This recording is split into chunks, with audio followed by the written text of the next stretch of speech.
Let's look at what are the factors affecting international trade flows. First of all, cost of labor. Investors usually prefer invest in countries where cost of labor is lower, and this is why Bangladesh gets an advantage as Bangladesh receives foreign direct investment because many investors prefer to invest in Bangladesh to get the advantage of lower cost of the labor, and it is especially useful if the production is labor intensive. Then inflation. If inflation of a country increases, people of that country prefers to buy goods and services from a country where inflation is lower or where the product prices is lower. So if inflation of a country increases, it will affect the current account negatively. Then national income. When national income of a country increases, it indicates that purchasing power of that country has also increased. As a result, people of that country will be able to purchase more foreign products. So, as a result, when national income increases, current account of that country usually decreases relative to other countries. Government policies often affect international trade flows. Government can monitor or restrict international trade flows with its policies. For example, government can impose restriction on imports. In Bangladesh context, the government has a restriction on imported cars as the tax on imported cars is really high. The objective of the government in this case is to demotivate people not to buy cars, rather invest those money in business or in entrepreneurship. So government can also influence international trade flows. Government can also influence international trade flows through subsidies for exporters, or if there is a lack of restriction on piracy. For example, in Bangladesh there is a lack of restriction on piracy.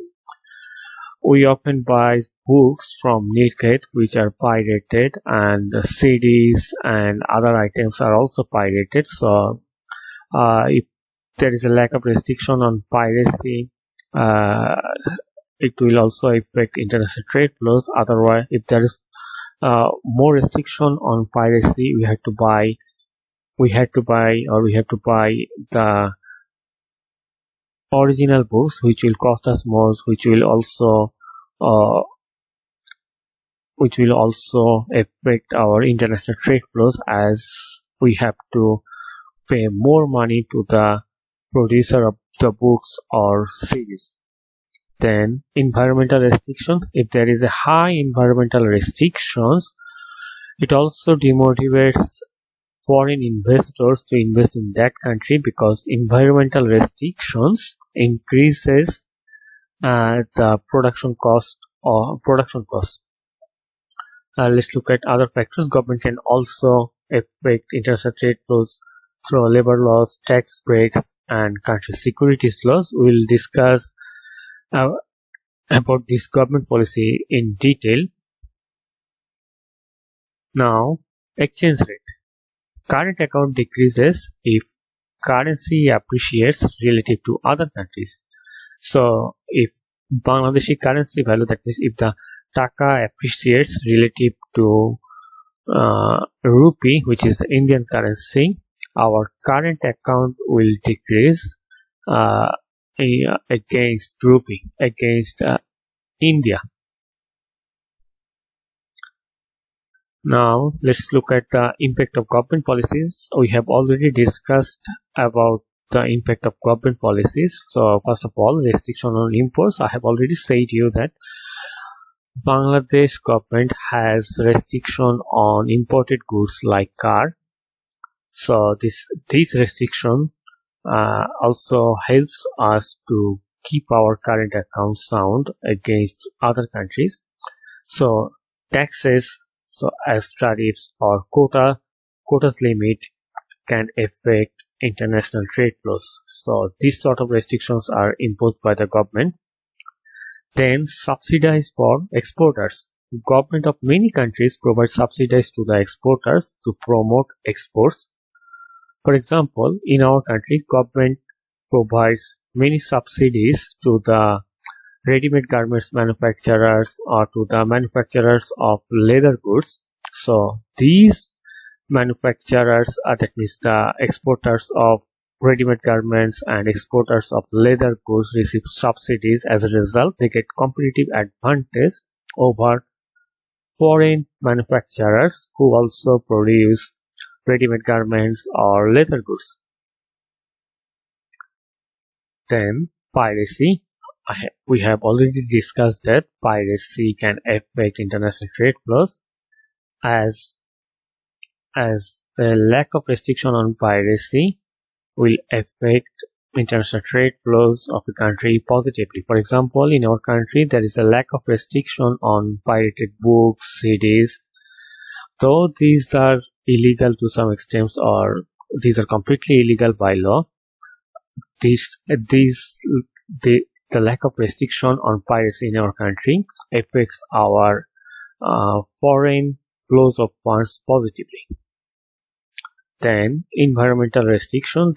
There are many countries around the world who impose high environmental restriction for production plants. As a result, it increases cost of production.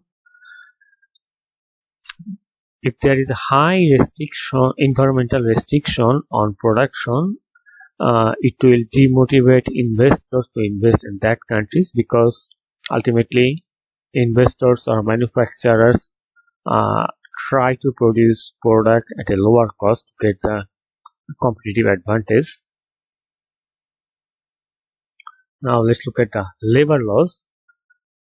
Often, if the labor law is really strict for the manufacturer, it will incur higher expenses for labor for manufacturers. So strict labor laws often demotivates international investors to invest in other countries, or to invest in a country where labor law is really strict. Then business law. In many countries, business laws are not strictly applied. For example, in our country, bribery is really common, as there is not as business laws of our country are not implemented by the government or properly. So bribery is really common in our country. So if there is a lack of restrictive bribery laws, it might demotivate foreign investors to invest in that country. Then tax breaks. Definitely, investors prefer to invest in a country where tax breaks are lower. And country security law is also important, because a lack of security also affects the business environment. Now let's look at what are the factors that affect direct foreign investment. Change in restrictions. Once upon a time, there was a heavy restriction on foreign direct investment in India, and this is why it was really difficult for foreign investors to invest in India. Now there is not much restriction on foreign investment. As a result, in India, they are getting much foreign investment. Then privatization. Once upon a time, most of our banks and institutions were government. Now most of the organizations are private, as government focuses more on privatization. So privatization influences businesses to expand their business, and privatization as a result also attracts direct foreign investment.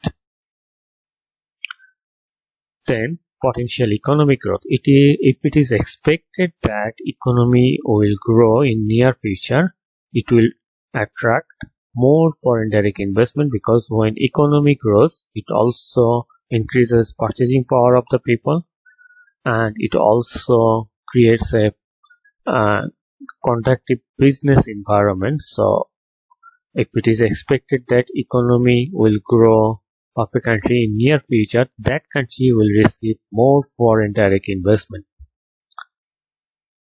Now let's look at other factors that affect direct foreign investment. Tax rates. So we know that if tax rate is lower, it will attract foreign investors to invest in that country. So lower tax rate attract more direct foreign investment, or simply foreign direct investment. Then exchange rates. Firms will typically prefer to invest in a country when that country's currency is expected to be strengthened.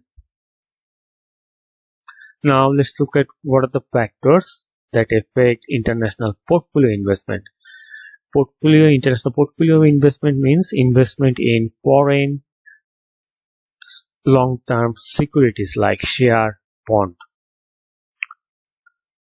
So first of all, tax rates on dividends and interest. So if the tax rate on dividend and interest is lower, foreign investors will prefer to invest in that country because they will generate more after-tax income. Then interest rates.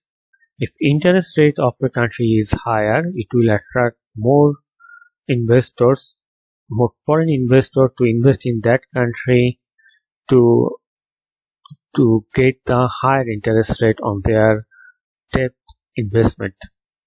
Finally, exchange rate. Again, foreign investors may be attracted if the local currency is expected to